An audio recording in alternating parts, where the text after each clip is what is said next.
বল এটা না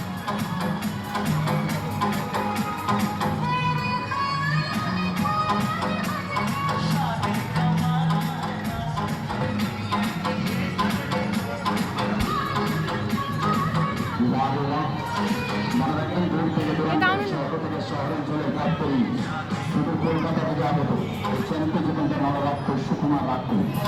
এই নরলাক্ষর সুকুমার বাবুর নাম শুনেছেন, গল্প শুনেছেন, আপনার বাড়ির টেলিভিশনে দেখেছে।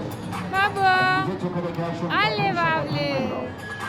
দেখে আসুন কিভাবে আপনার চোখের সামনে মানুষের মাথার চুল, ডিমের খোসা, বাড়ি বানানোর শক্ত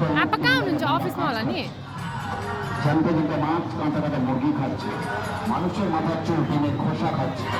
আজকের প্রথম দেখলেন, যেটা দেখতে মনে করেছেন, আশা করেছেন